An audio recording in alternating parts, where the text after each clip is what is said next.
La deuxième édition de l'événement du collectionneur se tient ici dans le mess des adjudants et sergents sur la base militaire de Valcartier. C'est non seulement le rendez-vous des numismates et des philatélistes, mais les amateurs d'objets de collection liés au sport ou au groupe culte KISS vont y faire de belles découvertes.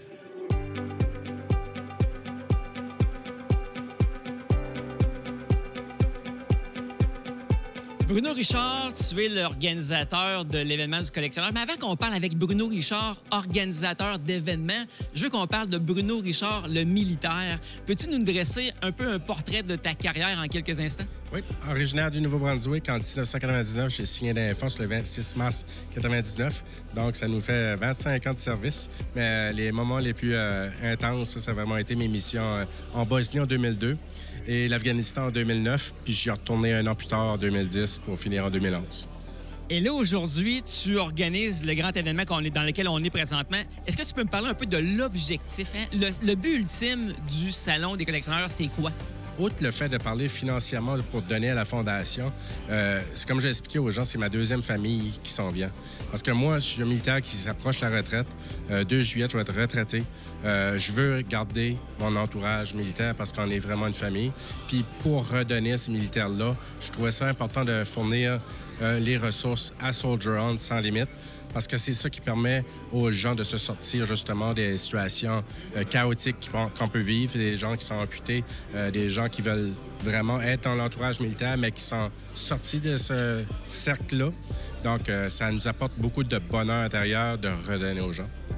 Donc, ce que je comprends, c'est qu'il y a une partie des profits d'aujourd'hui qui sont remis à Soldier On sans limite, c'est bien ça? En fait, la totalité de mes profits que je fais, je les donne toutes à Soldier On. Le 3 à l'entrée, il va tout à Soldier On. Parce que moi, je ne paye pas la salle ici. Donc, les exposants, ce que je fais, je leur demande de cotiser à la Fondation. En plus, je demande 2 à 3 cartes pour donner à l'entrée. Je rends des gens heureux. Ça attire beaucoup de gens. Les exposants de l'année passée sont tous revenus cette année. Donc, ça démontre un peu que ça fonctionne.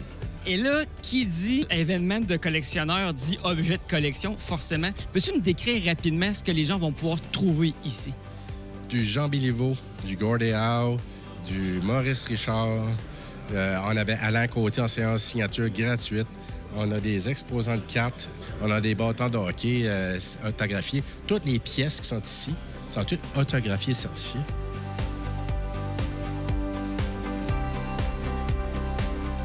Marie-Ève Pelletier, tu as fait 14 ans dans les Forces armées canadiennes, c'est bien ça?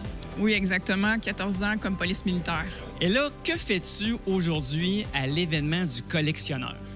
En fait, je suis ici comme exposant. J'ai réussi à recevoir des dons d'amis, de famille, de connaissances, d'anciens collègues qui m'ont offert généreusement des dons de collection de minéraux, de cartes de hockey, de figurines de hockey, de chandails, jersey de hockey, que c'est vraiment tout gratuit ce qu'ils m'ont donné. Moi, je le vends complètement au profit de Sans Limite, Soldier On pour l'événement d'aujourd'hui. Fait qu'à date, on a ramassé en dons monétaires et en articles de vente plus de 4 000 $. Wow! Et là, tu donnes ça à Sans Limite parce que Sans Limite t'a aidé dans le passé, c'est bien ça. À quel sujet?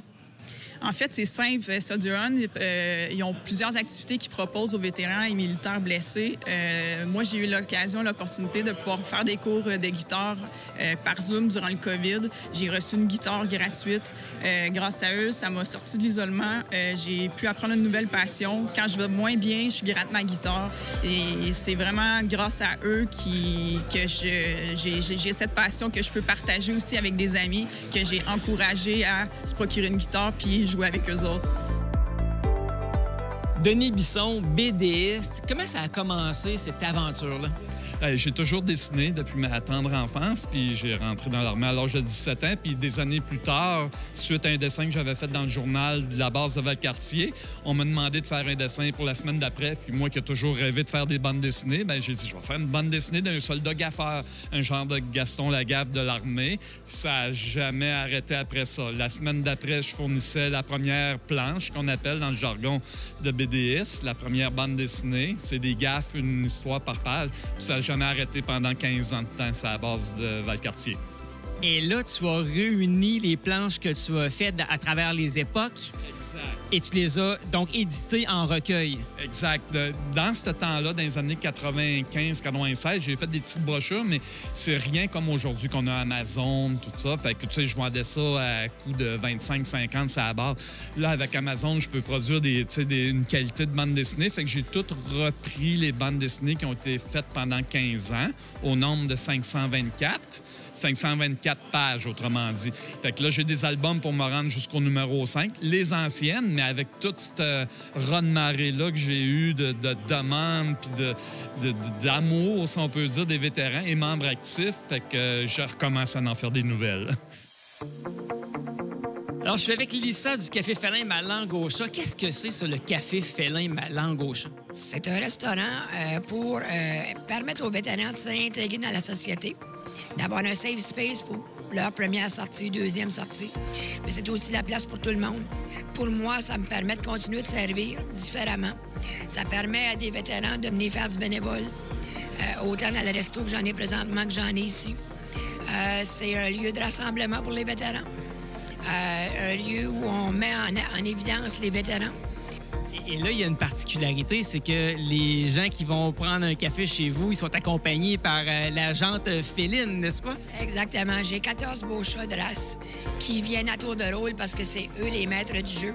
C'est eux qui décident quand ils viennent. C'est eux qui décident quand ils restent à la maison parce que je les ai éduqués comme ça. Parce que quand ils viennent au resto, faut pas oublier qu'il y a des gens qui sont joyeux, il y a des gens aussi qui sont tristes.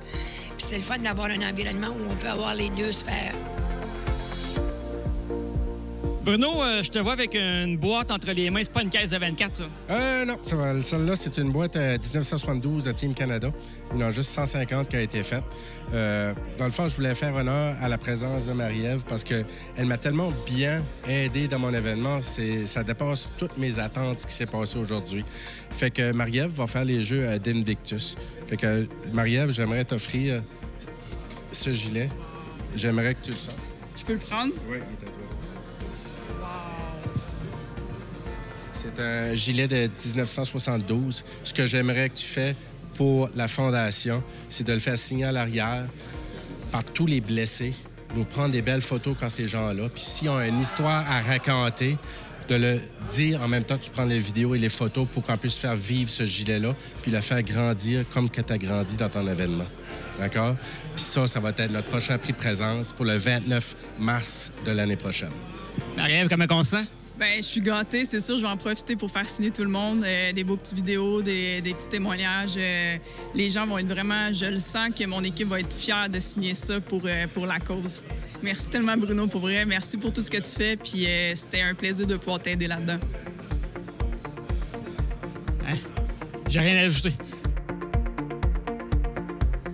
À la deuxième édition de l'événement du collectionneur, j'ai découvert des gens de cœur, des gens solidaires, des gens qui ont le désir de venir en aide à leurs collègues, à leurs camarades. Mais j'ai aussi fait des belles découvertes et j'ai vu des pièces de collection impressionnantes. Puis Marie-Ève, ton chandail, je te le donnerai à Whistler.